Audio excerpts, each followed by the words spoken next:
চির প্রতিদ্বন্দ্বী বার্সেলোনার সঙ্গে ব্যবধানটা আরও কমল রিয়াল মাদ্রিদের।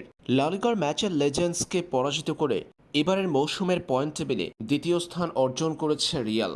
বর্তমানে ৩০ পয়েন্ট নিয়ে চির প্রতিদ্বন্দ্বী বার্সেলোনার পরেই অবস্থান করছে রিয়াল মাদ্রিদ।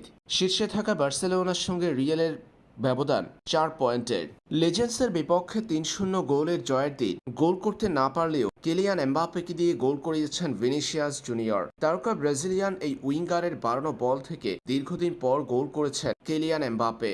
দারুণ দলীয় ফুটবলে লেজেন্ডসকে হারিয়েছে রিয়াল মাদ্রিদ। পুরো ম্যাচ জুড়ে আক্রমণাত্মক ফুটবল খেলার রিয়াল বল দখলে রেখেছে ৬৮%। রিয়াল মাদ্রিদ কাঙ্ক্ষিত সফলতার দেখা পেয়েছে ম্যাচের প্রথমার্ধের শেষ অংশের ৪৩তম মিনিটে।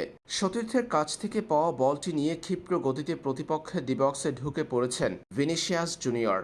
চাইলে নিজে গোল করতে পারতেন, কারণ ভিনির সামনে শুধুমাত্র ছিল প্রতিপক্ষের গোলরক্ষক। তবে সেই গোল তিনি করেননি, বাড়িয়ে দিয়েছেন কিলিয়ান এমবাপ্পের কাছে।